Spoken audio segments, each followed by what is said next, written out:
सो hi everyone. अगर आप SSC MTS 2026 की तैयारी करना शुरू कर रहे हो, आप बिगिनर हो, आप रिपीटर हो, ये वीडियो बेस्ट वीडियो होने वाली है। अगर आपको जीके जीएस से डर लग रहा है, अब के जो एडिक्यूटी पैटर्न आया है उससे डर लग रहा है, आपके दिमाग में ये चल रहा है कि अगली बार भी ये पैटर्न आया तो कैसे मैं उस चीज़ को टैकल करूँगा, कैसे मैं अपनी जीएस जीके को स्ट्रॉन्ग करूँ जिससे कि मेरा एमटीएस 2026 में सिलेक्शन हो जाए। आप सिंगल हैंडेडली सिर्फ एमटीएस को फोकस कर रहे हो, साथ में किसी और एग्जाम को फोकस कर रहे हो। ये जीके जीएस प्रिपरेशन स्ट्रेटजी हर एक एग्जाम के लिए रामबाण साबित हो सकती है। इसके अलावा इससे बेस्ट स्ट्रेटजी आपके जीके जीएस के लिए, आइदर आप एमटीएस 2026 को टारगेट कर रहे हो या साथ में किसी और एग्जाम को भी टारगेट कर रहे हो, इससे बेस्ट नहीं हो सकती है। इसमें मैं आपको जीके जीएस का कंप्लीट रोड मैप के बारे में बात करूंगा, कंप्लीट प्रिपरेशन स्ट्रेटजी के बारे में बात करूंगा, कैसे सिलेबस कवर करना है, कहाँ से सिलेबस कवर करना है, कैसे रिवीजन करना है, कैसे प्रैक्टिस करना है। आज आप एमटीएस का सिर्फ नाम सुना है, एसएससी एग्जाम्स का सिर्फ नाम सुना है, बिल्कुल नहीं जानते या एक दो अटेम्प्ट दे चुके हो, ये वीडियो आपके लिए यूजफुल होने वाली है। तो चलिए विदाउट एनी फर्दर डिले हम शुरू कर लेते हैं। देखो, यहाँ पर हम बात करेंगे एमटीएस 2026 को दिमाग में रखकर। अगर हम एमटीएस 2026 की बात करते हैं तो इसका जो पेपर शेड्यूल है वो सितंबर नवंबर के बीच में ये पेपर होने वाला है आपका। तो हम मान के चल लेते हैं कि आपका ये पेपर अक्टूबर 2026 में होगा। अगर अक्टूबर में होगा तो अगर मैं मार्च को स्किप भी कर दूं, अप्रैल से लेके अगर मैं सितंबर तक यहाँ पर काउंट करता हूँ तो आपके पास 6 मंथ है। और एक एमटीएस जैसे एग्जाम में जहाँ पर सिर्फ आपको जीके पढ़नी है और इंग्लिश पढ़नी है, मोर देन इनफ है। इससे ज़्यादा आपको ज़रूरत ही नहीं है इस एग्ज़ाम को देने के लिए। आपका इन 6 महीनों में एमटीएस 2026 बड़े आराम से क्रैक हो सकता है। सिर्फ अभी आप एमटीएस जानते हो, आपको ये भी नहीं पता कि जीके में क्या आता है, जीएस में क्या आता है, तब भी आप 100% फाइनल सिलेक्शन ले सकते हो। अब हम बात करते हैं कि कैसे चीज़ें हमें करनी है। देखो, अगर हम टीसीएस का पैटर्न देखते हैं, एडिक्यूटी का पैटर्न देखते हैं, तो ऑलमोस्ट सेम है। अगर हम सब्जेक्ट वाइज वेटेज की बात करते हैं, एमटीएस में थोड़ा इधर उधर हुआ था, लेकिन अगर हम सभी पेपर को एनालिसिस करते हैं, देखो जो पूछा गया है उसमें डिफरेंस है। एडिक्यूटी ने डेप्थ में जाके थोड़ा पूछा है, एमटीएस में तो बहुत ज़्यादा इररेलेवेंट भी सवाल पूछे हैं। लेकिन अगर हम बात करते हैं ओवरऑल जो पैटर्न रहा है, अगर देखो टीसीएस भी स्टैटिक जीके से बहुत सवाल उठाता था, एडिक्यूटी ने भी टीसीएस स्टैटिक जीके से बहुत ज़्यादा सवाल उठाए हैं। लेकिन जो चेंजेस हुए हैं, जैसे साइंस से जो आपका एडिक्यूटी पूछ रहा है वो ना के बराबर पूछ रहा है। टीसीएस पूछता था, आपका फिजिक्स से भी सवाल पूछता था, बायोलॉजी से तो ज़रूर पूछता था, सेल उसका फेवरेट टॉपिक था। एडिक्यूटी ने बोला नहीं भैया, हमें साइंस उतना पसंद नहीं है, हमारा जो मैक्सिमम फोकस रहेगा वो स्टैटिक जीके पे रहेगा। टीसीएस इकोनॉमिक्स थोड़ा कम पूछता था, एडिक्यूटी थोड़ा ज़्यादा पूछ रहा है। ज्योग्राफी पूछ रहा है। पॉलिटी एमटीएस को छोड़ दिया जाए तो एडिक्यूटी ने भी पॉलिटी पूछी है, बस एमटीएस एग्जाम में थोड़ा कम पॉलिटी के सवाल बने हैं। तो सबसे ज़्यादा जो फोकस रखना है, चाहे आप टीसीएस पैटर्न के हिसाब से पढ़ो, चाहे आप एडिक्यूटी पैटर्न को देख के एनालिसिस करो, सबसे ज़्यादा जो आपको फोकस रखना है वो स्टैटिक जीके पे रखना है। आपको सबसे ज़्यादा जो अपना टाइम देना है स्टैटिक जीके पर देना है। खासकर जो आपका आर्ट एंड कल्चर वाला सेक्शन है, आर्ट एंड कल्चर, जो आप folk dances, classical dances, festivals, temples, यहाँ से बहुत ज़्यादा सवाल देखने को मिले। एक बुक्स एंड ऑथर से काफ़ी सवाल देखने को मिले हैं। ठीक है, तो टॉपिक के बारे में हम कभी और बात करेंगे कि किन टॉपिक्स पे आपको ज़्यादा फोकस रखना है, लेकिन स्टैटिक जीके पर आपको बहुत ज़्यादा फोकस रखना है। हिस्ट्री को भी अच्छे से करना है। बाद बाकी के जो आपके जीके के सब्जेक्ट हैं उनको आपको बेसिक स्ट्रॉन्ग करना है, हिस्ट्री अच्छे से कर लेनी है। हिस्ट्री में भी आपको ध्यान देना है, जो आर्ट एंड कल्चर वाला पोर्शन है वो बहुत अच्छे से करना है। ज्योग्राफी थोड़ा सा अच्छे से करना है, और खासकर जो इंडियन ज्योग्राफी है उस पर ज़्यादा फोकस रखना है। जो फिजियोग्राफिक डिवीजन है आपको उस पर ज़्यादा फोकस रखना है। इकोनॉमिक्स आपको पढ़नी है, इकोनॉमिक्स नहीं छोड़नी है, बहुत इंपॉर्टेंट है। टीसीएस देखें तो 5 ईयर प्लान से भर भर के सवाल पूछता था, लेकिन इकोनॉमिक्स में यहाँ पर जो एडिक्यूटी द्वारा पूछा गया है, पूरी इकोनॉमिक्स से सवाल पूछे हैं। करंट अफेयर की बात किया जाए तो देखो, कुछ पेपर्स में करंट अफेयर बहुत ज़्यादा पूछी है। अगर मैं एमटीएस की बात करता हूँ तो बहुत कम पूछी है। अब इससे हम ये बिल्कुल भी एनालिसिस नहीं कर सकते, या ये हम बिल्कुल नहीं आइडिया लगा सकते हैं कि अगली बार एमटीएस का पेपर आएगा उसमें भी करंट अफेयर कम आएगी, क्योंकि देखो सीएचएसएल में भर के करंट अफेयर आई है, सीजीएल में थोड़ी कम करंट अफेयर थी, सीजीएल में भी थी, सीएचएसएल में कम थी, एमटीएस में बहुत ही कम कर दी। तो ऐसा किसी में पॉलिटी बहुत ज़्यादा पूछी है किसी एग्जाम में, तो किसी में इकोनॉमिक्स बहुत ज़्यादा पूछी है, तो इस तरह से पूछा है। अब जैसे सीजीएल में पॉलिटी बहुत पूछी है लेकिन एमटीएस में बिल्कुल नहीं पूछी है, तो ऐसा नहीं है अगली साल एमटीएस में पॉलिटी नहीं पूछी जाएगी, आपको पॉलिटी अगली साल के लिए भी पढ़ना है। अब देखो स्टैटिक जीके आप कहाँ से पढ़ सकते हो। देखो सबसे पहले तो मैं आपको एक सिंपल सी बात बताता हूँ, जहां से आपको समझ में आता है। कोई भी बेस्ट टीचर नहीं होता, सबसे पहले तो ये ध्यान रखो। बेस्ट टीचर वो होता है जहां से आपको समझ में आ रहा है, जिसका पढ़ाया हुआ आपको समझ में आ रहा है, आपके लिए वो बेस्ट है। दुनिया के लिए कोई भी बेस्ट हो, आपको कोई फर्क नहीं पड़ना चाहिए। स्टैटिक जीके के लिए देखो एक तो ये है कि जिस टीचर को आपको समझ में आ रहा है आप उनसे पढ़ सकते हो। बाद बाकी का हमारा अर्जुन बैच 2.0 आ रहा है, और मैं पहले बता देता हूँ ये फ्री है, ठीक है। ऐसा नहीं कि मैं यहाँ पर आपका अर्जुन बैच के भाई यहाँ से आपको पेड ले लेना। अर्जुन बैच 2.0 आ रहा है और यूट्यूब पे आ रहा है, फ्री आ रहा है। 23 मार्च से यहाँ पे क्लासेस शुरू होंगी, और जो क्लासेस होने वाली हैं ना भाई, अगर आप चैनल से जुड़े हो तो आपको पता होंगी कंटेंट जो होने वाला है हर एक विजुअल्स के साथ, इमेजेस के साथ मैं आपको पढ़ाने वाला हूँ। एडिक्यूटी पैटर्न को डेप्थ में एनालिसिस करके, एक एक सवाल को इंक्लूड करके थ्योरी फॉर्मेट में आपको पढ़ाने वाला हूँ। एक एक जो एडिक्यूटी ने सवाल पूछा है, एक एक जो festival, folk dance, classical dance जो भी पूछा है, सब एड ऑन करके एक एक पेपर को, जितने भी एडिक्यूटी ने पेपर कराए, चाहे वो फेज 13 का है, स्टेनो का है, सीजीएल का है, सीएचएसएल का है, दिल्ली पुलिस कांस्टेबल का है, जीडी का है, किसी भी पेपर है, एमटीएस का पेपर है, हर एक पेपर को एनालिसिस करके टॉपिक वाइज हर एक क्वेश्चन जो नया पूछा है, जो टीसीएस नहीं पूछता था, उसको इस बार कंटेंट में इंक्लूड किया है। और आपकी जो क्लासेस हैं, स्टैटिक जीके सबसे ज़्यादा पूछी जाने वाली है, तो स्टैटिक जीके से ही हम शुरू कर रहे हैं। 23 मार्च को आपकी पहली क्लास आएगी क्लासिकल डांस की, फिर फोक डांस कराऊंगा, फेस्टिवल्स कराऊंगा। इस बार क्लासिकल म्यूजिक से बहुत सवाल पूछे हैं, फिर हम क्लासिकल म्यूजिक बहुत अच्छे से करेंगे। तो कहने का मतलब है आप 100%, अगर आपको पढ़ने में मज़ा आए हमारे साथ, तो आप 100% रिलाई कर सकते हो। 100% मैं आपको इंश्योर कर रहा हूँ, इससे बेहतर आप किसी भी पेड बैच में नहीं पढ़ने को मिलेगा। ये मैं आपको इंश्योर कर रहा हूँ। ट्रिक के साथ पढ़ाऊंगा, हिंदी में भी पढ़ाऊंगा, इंग्लिश में भी पढ़ाऊंगा, किसी को भी यहाँ पे दिक्कत नहीं आएगी। आप एक बार जाके क्लासेस देखना, जब 23 मार्च से क्लासेस आए, एक क्लास देखना, आपके बाद उसके बाद आपको समझ में आ जाएगा कि आपको पढ़ना है या नहीं। क्योंकि देखो अपनी तारीफ दुनिया करती है, मैं ऐसे तो नहीं कहूँगा कि मैं बहुत बेकार पढ़ाता हूँ।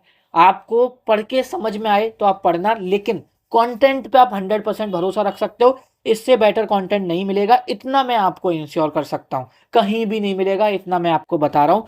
इतनी मैं मेहनत कर रहा हूँ, खासकर हम एमटीएस को फोकस रख के ये बैच आने वाला है। लेकिन ऐसा नहीं है सिर्फ आप एमटीएस की तैयारी कर रहे हो तब भी ये बैच आपका यूजफुल रहेगा। आप किसी एग्जाम को भी देने चले आना, क्योंकि हर एक पेपर को डेप्थ में एनालिसिस किया है। लेकिन एमटीएस को मोर फोकस करके कर रहे हैं, और ऐसा यूट्यूब पे या कोई भी पेड कोर्सेज में नहीं कर रहा है, जो मैं आपको, जो एक सच्चाई है, जो एक हकीकत है। उसके बाद देखो हिस्ट्री कराने वाले हैं, ज्योग्राफी कराने वाले हैं, इकोनॉमिक्स कराने वाले हैं, इनको आप कर सकते हो। और देखो हिस्ट्री, ये जो कोर सब्जेक्ट है ना आपके, ये मैं आपको अगर ऐसा है कि आप बिगनर हो तो आप शुरुआत करो स्टैटिक जीके से। जैसे जैसे हमारी क्लासेस होती जाएं वैसे आप करते जाना। लेकिन आप रिपीटर हो, समझदार हो, आप थोड़ा जल्दी जाना चाहते हो, थोड़ा थोड़ा अपना फास्ट फॉरवर्ड रखना चाहते हो, तो अर्जुन बैच जो कराया था एमटीएस 2025 के लिए, वो भी यूट्यूब पर कराया था, फ्री कराया था। अब उनको जाके वहाँ से हिस्ट्री का पूरा प्लेलिस्ट बनी हुई है, ज्योग्राफी की प्लेलिस्ट बनी हुई है, इकोनॉमिक्स की प्लेलिस्ट बनी हुई है, जाके एक एक क्लास देखना शुरू कर दो। बहुत अच्छे से समझाया हुआ है। स्टैटिक जीके में बहुत ज़्यादा नया पूछा है, हिस्ट्री ज्योग्राफी इकोनॉमिक्स में बहुत ज़्यादा नया नहीं पूछा है, तो आप वहाँ पे भी रिलाई कर सकते हैं। एंड अगेन मैं बोलूँगा, अगर आपको कहीं और से समझ में आता है आप वहाँ से भी रिलाई कर सकते हैं, वहाँ से भी आप पढ़ सकते हैं। उसके बाद अब हम अगर थोड़ा सा बात करते हैं करंट अफेयर का, ये अभी हम बात करें हमें कोर्स कैसे खत्म करना है, ठीक है। अगर आप अर्जुन बैच पे रिलाई करोगे, आने वाले 3 से 4 महीने में मैं आपका सिलेबस कवर करा दूंगा, ये मैं आपको इंश्योर करा रहा हूँ। कैसे भी कराऊँ, आपका मैं सिलेबस कंप्लीट करा दूंगा। अगर उसके अलावा भी अगर आपको हिस्ट्री टॉपिक वाइज पढ़ना है, अगर बिल्कुल अभी लेके चलना है, तो आप अर्जुन बैच के जो हमने पहले पढ़ाया हुआ है, क्योंकि हिस्ट्री वगैरह में नए सवाल नहीं पूछे गए हैं, ठीक है।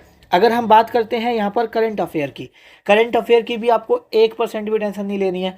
जब आपका पेपर होगा उससे 2 महीने पहले करंट अफेयर करा दूंगा, और इस तरह से हम करंट अफेयर कराते हैं कि जो सवाल या तो वहीं से बनेगा, और अगर कोई सवाल आपसे नहीं बन रहा तो वो किसी से नहीं बनेगा करंट अफेयर के लिए, तो उसके लिए भी आप 100% रिलाई कर सकते हैं। And to be very honest, या जैसे मैंने आपको बताया अगर आपको कहीं और से समझ में आता है तो आप वहाँ से भी रिलाई कर सकते हैं।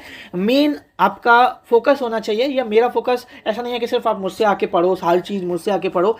मेरा फोकस है आप लोग अगर इस चैनल से रिलेटेड हो, इस चैनल से कनेक्टेड हो, कैसे भी करके आपके सिलेक्शन हो, आप कहीं से भी पढ़ो, मेरे लिए आपका सिलेक्शन मैटर करता है, कुछ और चीज़ मैटर करती ही नहीं है। उसके बाद अगर हम यहाँ पर देखो, ये सिलेबस हो गया, ये सारी चीज़ें हो गई, लेकिन आपको ना एक प्रॉब्लम आती है, आप कंसिस्टेंट नहीं रह पाते। कौन सी चीज़ कब पढ़नी है, कौन सा रिवीजन कब करना है, वो आपको थोड़ी सी दिक्कत देता है। अभी हम प्रैक्टिस के बारे में बात करेंगे, रिवीजन के बारे में बात करेंगे, लेकिन उससे पहले एक इसका सॉल्यूशन मैं आपको बता देता हूँ। अभी हमने एक डेली टारगेट ग्रुप लॉन्च किया है। अगर आप MTS 2026 की तैयारी कर रहे हो, आपको क्या पढ़ना है, कितना पढ़ना है, कहाँ से पढ़ना है, कब पढ़ना है, इस चीज़ की प्रॉपर गाइडेंस मिलेगी डेली टारगेट में। हर दिन आपको दिया जाएगा कि आपको ये करना है, ये लिंक है, इस वीडियो से करना है, ये टॉपिक करना है, ये लिंक है, इस वीडियो से करना है, ये मॉक लगाना है, ये सेक्शनल टेस्ट लगाना है। एक लिस्ट भेजी जाएगी जिसमें आप गूगल फॉर्म में अपने मार्क्स शेयर करोगे। हर दिन वो लिस्ट अपडेट रहा करेगी आपको। ग्रुप में जो टॉपर रहेगा उसका नाम अनाउंस किया जाया करेगा, जिससे कि एक कंसिस्टेंट रह पाओगे। हर वीक आपका जो भी डाउट है, ग्रुप कॉल की जाएगी, हर वीक आपका जो डाउट रहेगा वो सॉल्व किया जाएगा। कहने का मतलब, जहां पर हम एक प्रिपरेशन जर्नी में हमको 1-2 साल बाद समझ में आता है कि एक्चुअल में हमें क्या पढ़ना है, क्या नहीं पढ़ना है, वो आपका फ्रॉम द डे 1 क्लियर हो रहा होगा। और इससे बेस्ट डेली टारगेट आपके लिए हो ही नहीं सकता है, अगर आप अफोर्ड कर सकते हो, क्योंकि ये पेड होने वाला है, इसलिए मैं सबको नहीं बोल सकता हूँ। जो लोग अफोर्ड कर सकते हैं, 299 1 अप्रैल से यहाँ पर डेली टारगेट शुरू होगा, और मैं इंश्योर कर रहा हूँ आपका 100% सिलेक्शन हो जाएगा 2026 में। ये मैं आपको इंश्योर कर रहा हूँ, अगर आप डेली टारगेट को कंसिस्टेंट होके फॉलो करोगे। और डेली टारगेट ऐसा नहीं है बहुत बड़ा होगा, प्रैक्टिकल डेली टारगेट होगा, लगभग 5 घंटे का डेली टारगेट होगा, जिसको आप बड़े आराम से कर सकते हो। अलग से अपना कुछ पढ़ना चाहो वो भी एड ऑन कर सकते हो। 5 से 6 घंटे में आप बड़े आराम से डेली टारगेट को कर सकते हो। वीकली डाउट सेशन होगा, हर वीक में एक बार ग्रुप कॉल की जाएगी, जो भी आपके डाउट्स होंगे वो कॉल पर सॉल्व किए जाएंगे, जिससे कि आपको अच्छे से समझाया जाएगा। पूरा कोर्स डेली टारगेट के थ्रू खत्म करेंगे। कितनी बार रिवीजन करना है, कौन सा टॉपिक ज़्यादा रिवाइज करना है, कौन सा टॉपिक कम रिवाइज करना है, वो भी आपको डेली टारगेट में बताया जाएगा। जैसे जैसे बढ़ता जाएगा वैसे वैसे रिवीजन शुरू होता जाएगा, और किस पे ज़्यादा रिवीजन करना है, कौन सा टॉपिक आपको ज़्यादा रिवाइज करना है, वो आपको सोचना ही नहीं है। बस आप ब्लाइंडली डेली टारगेट को फॉलो कर लो, कंसिस्टेंट होकर आप 2026 में सिलेक्टेड होंगे। उसके बाद आपका प्रैक्टिस, आपको कितने सेक्शनल टेस्ट लगाने हैं, कौन से लगाने हैं, कौन से कब लगाने हैं, वो सब आपको बताया जाएगा। वीकली मंथली चैलेंज शीट दी जाएगी, जिससे कि आप अपनी तैयारी को और अच्छे से कर सकते हैं। इस डेली टारगेट ग्रुप के बारे में मैंने आपको एक अलग से वीडियो बना के बताई है, उस वीडियो को देख लेना, क्योंकि इसमें हम उसके बारे में बात कर रहे हैं। जीके के बारे में बात करनी है, अभी आगे बहुत बात करनी है हमें जीके के बारे में। तो बस इतना ही है। अगर आपको एडमिशन लेना है, आप इस नंबर पर 9259699564 पर मैसेज कर देना, हमारी टीम से आपको रिप्लाई मिल जाएगा। अब हम बात कर रहे थे, देखो जीके का कहाँ से सिलेबस खत्म करना है, अभी उसके बारे में बात कर रहे थे। आप अर्जुन बैच 2.0 पर रिलाई कर सकते हैं। हिस्ट्री वगैरह जो अर्जुन बैच 2.0 में भी कराऊंगा, लेकिन अगर आप इसे करना चाहते हैं तो आप अर्जुन बैच जो हमारा है उससे कर सकते हैं। स्टैटिक जीके जो नया कराया जाए वही करना, या आप अलग से पढ़ना चाहते हो वहाँ से भी आप पढ़ सकते हो। उसके बाद अगर हम जीएस की बात करते हैं, देखो अगर जीएस की तो कोई इज्जत छोड़ी नहीं है DQT ने, अगर सच बताऊँ तो। फिजिक्स केमिस्ट्री से एक एक सवाल पूछा, 2-2 सवाल पूछे हैं पूरे पेपर में, ठीक है, अगर आप ढंग से एनालिसिस करोगे तो। बायोलॉजी के वन शॉट कराए हुए हैं अर्जुन बैच में, अर्जुन बैच 2.0 में भी मैं आपको वन शॉट कराऊंगा। लेकिन अगर अभी आपको ऐसा है कि और सब्जेक्ट हो चुके हैं, बायोलॉजी पढ़ना है कंप्लीटली, जो देखो बहुत ना के बराबर नया पूछा है, एक तो बहुत कम सवाल पूछे हैं, तो अर्जुन बैच 2.0 में जो बायोलॉजी का मैं कराऊंगा आपको, वो भी वन शॉट के थ्रू ही कराऊंगा। तो कुछ नया नहीं करा दूंगा, जो पुराना कराया है उसी में थोड़ा बहुत ऐड ऑन होगा, तो वो बाद में कर लेना। लेकिन अभी आप करना चाहते हो तो जो अर्जुन बैच MTS 2025 के लिए कराया था वो जाके देख लो। बायोलॉजी का वन शॉट कराया, फिजिक्स का वन शॉट कराया, केमिस्ट्री का वन शॉट कराया। उसके बाहर 1-2 सवाल ही मिलेगा आपको एडीक्यूटी पैटर्न पर, वरना नहीं मिलेगा। और जो बाहर पूछा है वो बाद में पढ़ाएंगे, उसके बाद उसके लिए बाद में वो रिवीजन के लिए वन शॉट देख लेना है, तो वहाँ से हो जाएगा। तो जीएस आप यहाँ से ख़त्म कर सकते हो। तो अभी हमने बात किया कि जीके आप कैसे कवर कर सकते हो, जीएस आप कैसे कवर कर सकते हो। अब यहाँ पर हम बात करते हैं जो कि मोस्ट इम्पोर्टेंट है, वो है सेक्शनल टेस्ट। देखो हम वेट करते हैं कि हमारा कब सिलेबस ख़त्म हो और कब आप सेक्शनल टेस्ट लगाओ, लेकिन ये जो हमारी स्ट्रैटेजी होती है ये गलत होती है। हमारा जैसे ही 50% सिलेबस ख़त्म हो गया, सपोज हमने स्टैटिक जीके पढ़ ली, हमने हिस्ट्री पढ़ ली, हमने पॉलिटी पढ़ ली, ठीक है। शायद उधर मैंने पॉलिटी इंक्लूड नहीं किया था, अभी जीके की जब बात कर रहा था तो देख लेना, पॉलिटी भी हमें करनी है, पॉलिटी भी आपको पढ़ाई हुई है, ठीक है। हमने ये सभी सब्जेक्ट कर लिए, सपोज ये 3 सब्जेक्ट भी कर लिए ना, तो अब हम इतने एलिजिबल हो जाते हैं कि एटलीस्ट सेक्शनल टेस्ट लगाना शुरू कर दें। और जिस दिन आपका 50% ख़त्म हो जाए, 50% सिलेबस आपका हो जाए, उस दिन आप खाना खाना भूल जाना, उस दिन के बाद से।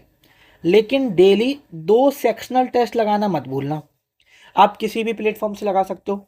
मेरे अकॉर्डिंग हमेशा हम टेक्स्ट बुक के बारे में बात करते हैं, टेक्स्ट बुक है, लेकिन आप किसी और वेबसाइट से लगाना चाहते हो, ऐप से लगाना चाहते हो, आप लगा सकते हो। लेकिन 2 सेक्शनल टेस्ट लगाना बहुत ही ज़्यादा ज़रूरी है, मतलब कि बहुत ही ज़्यादा ज़रूरी है। तो 2 सेक्शनल टेस्ट तो आपको लगाने ही पड़ेंगे। और 2 सेक्शनल टेस्ट आपको कब लगाने हैं? जब आपका 50% सिलेबस ख़त्म हो जाएगा, और उसके उस दिन से लेके जब तक आपका पेपर नहीं हो जाता, हर दिन आपको 2 सेक्शनल टेस्ट लगाने हैं। देखो, सेक्शनल टेस्ट से ऐसा नहीं है हमारी नॉलेज इंप्रूव होती है, नो डाउट आपकी नॉलेज इंप्रूव होती है। सेक्शनल टेस्ट बहुत ज़्यादा हेल्प करते हैं, सबसे ज़्यादा हेल्प करते हैं। हमें सेक्शनल टेस्ट लगा के पता चलता है हमें कौन सा क्वेश्चन पेपर में स्किप करना है, कौन सा टॉपिक हमारा वीक है, कौन सा क्वेश्चन हमें छोड़ना है, कौन से क्वेश्चन पर हमें हाथ नहीं डालना। वहाँ से हमारी बेसिक अंडरस्टैंडिंग डेवलप होती है, हमारा आईक्यू बढ़ना इंप्रूव होता है। हमारा सेक्शनल टेस्ट सिर्फ नॉलेज की नज़र से मत देखा करो कि उससे नॉलेज बढ़ती है, उससे बहुत सारी चीज़ें बढ़ती हैं।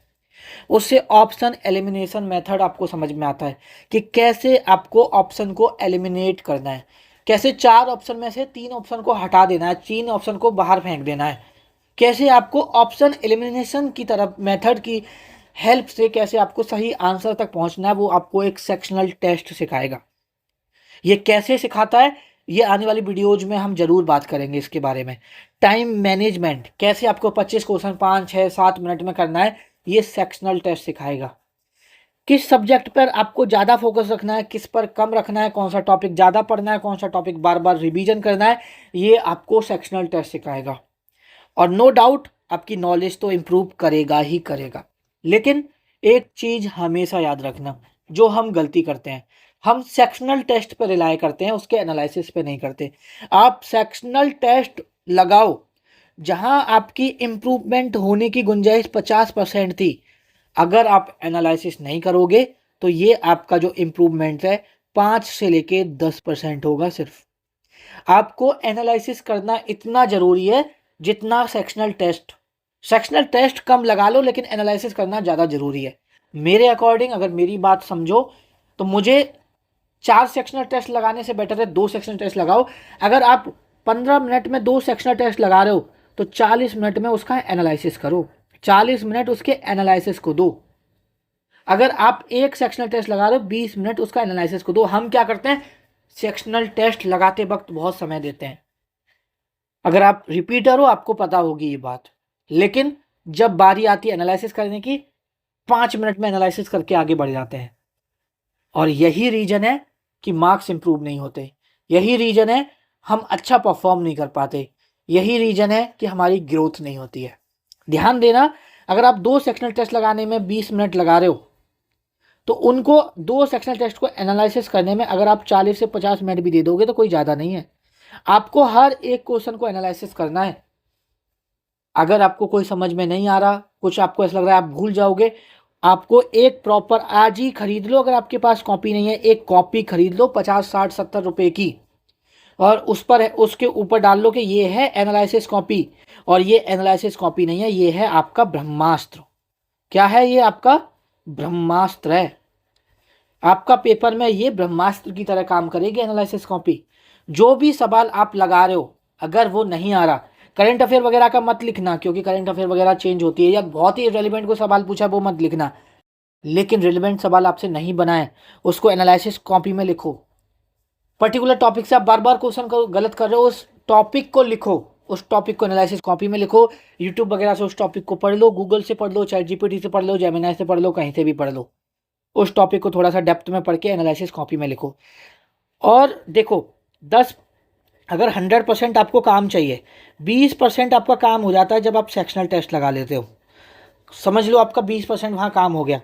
50% काम आपका हो जाता है जब आप उसका एनालिसिस कर लेते हो। और पूरा 100% काम हो जाता है जब उस एनालिसिस कॉपी को डेली आप 30 मिनट दे देते हो। आपको सुबह उठ के कुछ नहीं करना, एनालिसिस कॉपी सामने रखनी है और एनालिसिस कॉपी में आपको वो पढ़नी है। आपको दिन में आप जब भी अपनी पढ़ाई शुरुआत कर रहे हो, आपको सबसे पहले वो एनालिसिस कॉपी पढ़नी है। क्योंकि देखो, आपने सेक्शनल टेस्ट लगाया, आपने एनालिसिस करा, कॉपी में लिख लिया, लेकिन अगर उसका रिवीजन नहीं किया तो ऐसे सेक्शनल टेस्ट कितने भी लगा लेना, ऐसे एनालिसिस कितने भी कर लेना, उसका कोई फायदा नहीं है। ये आपको पता होना चाहिए, ये आपको दिमाग में रखना है, ये बहुत ज़्यादा ज़रूरी है। 30 मिनट डेली आपको देने ही देने हैं। कहने का मतलब है 2 सेक्शनल टेस्ट लगाने में आपको 20 मिनट लगेंगी, उसका एनालिसिस करने में आपको 30 मिनट लगेंगी और डेली इस एनालिसिस कॉपी को रिवीजन करने में आपको 30 मिनट लगेंगी। तो 80 मिनट, 1 घंटे से लेकर 1.5 घंटा अगर आप 2 सेक्शनल टेस्ट और इस तरह से आपको दे रहे हो, आप देखना 2 महीने में ही जो रिजल्ट आपको देखने को मिलेगा वो बहुत ही अच्छा होगा। आपकी जो ग्रोथ होगी वो बहुत अच्छी होगी। ये चीज़ आप ध्यान रखना। अब हम, ये हो गया प्रैक्टिस करना। अब जीके में आप 7-8 सब्जेक्ट पढ़ रहे होते हो, तो रिवीजन मोस्ट इम्पोर्टेंट फैक्टर, एक इम्पोर्टेंट फैक्टर होता है, ये भी ध्यान रखना। रिपीटेडली रिवीजन करते रहना जब तक आपका सिलेबस कंप्लीट नहीं होना। एक सब्जेक्ट पकड़ो और उसका बार बार रिवीजन करो। 2 घंटे एक सब्जेक्ट पकड़ो, बार उसका रिवीजन करो। ध्यान रखो, सबसे ज़्यादा बार आपको स्टैटिक जीके का रिवीजन करना है। अगर आप डेली टारगेट ग्रुप को ज्वाइन करते हो, आपको ये दिमाग ही नहीं लगाना कि कब कौन सा रिवीजन करना है, कौन सा सब्जेक्ट कितनी बार रिवीजन करना है, हर कुछ उसमें दिया जाएगा। आपको स्टैटिक जीके को मल्टीपल टाइम रिवीजन करना है और सब्जेक्ट को कितनी बार रिवीजन करना है, हर चीज़ बताई जाएगी। जब आपका सिलेबस खत्म हो जाए तो एटलीस्ट 2 सब्जेक्ट साथ में लेके चलने, सारे सब्जेक्ट एक साथ नहीं पढ़ने, 2 सब्जेक्ट साथ में लेके चलने और 2 सब्जेक्ट को 2-2 घंटे देने हैं और उसका प्रॉपर अच्छे से रिवीजन करना है। इस तरह से अब जीके पढ़ लो, इस तरह से अपनी जीके तैयार कर लो भाई। 6 महीने बाद आप खुद बोलोगे कि आप 6 महीने पहले कहाँ थे और आज आप कहाँ हो, ये मैं लिख के दे रहा हूँ। अगर मैं इस वीडियो को समराइज करूँ, टाइमली कंप्लीट कर लो सिलेबस। अर्जुन बैच 2.0 की हेल्प से कर सकते हो, अर्जुन बैच की हेल्प से कर सकते हो। अगर आपको बहुत जल्दी करना है तो अर्जुन बैच के से कुछ सब्जेक्ट पढ़ लो, हिस्ट्री वगैरह और स्टैटिक जीके वगैरह। अर्जुन बैच 2.0 जो शुरू हो रहा है 23 मार्च से, उससे कर लो, या अगर आपको कहीं और से पढ़ना है वहाँ से कर लो। फिर उसके बाद आपको टाइमली रिवीजन करना है और उसके बाद प्रैक्टिस करना है। इसके अलावा कोई भी ब्रह्मास्त्र नहीं है, इसके अलावा कोई भी रामबाण नहीं है, इसके अलावा कोई भी जड़ी बूटी नहीं है, इसके अलावा कोई भी रेमेडी नहीं है। ये बेस्ट वे है जीके को स्ट्रॉन्ग करने का, ये एकमात्र पैनेसिया है। ये मैं आपको 100% कह सकता हूँ। इसके अलावा कोई जड़ी बूटी नहीं है जो आपकी जीके स्ट्रांग हो जाएगी। इस तरह से 6 महीने खुद को तपा के देख लो। हीरा बनने के लिए भी कोहरे को, जो कोयला होता है, उसे तपना पड़ता है, ये आपको पता है। और सिलेक्शन लेना है तो आपको तपना तो पड़ेगा। बस इतना ही बताना था इस वीडियो में। बाद बाकी के आप खुद समझदार हो। 10 स्ट्रेटजी वीडियो देखने से बेहतर है जो बताया उसको रिलीजियसली फॉलो कर लेना, डेफिनेटली सिलेक्शन होगा। Bye bye, take care.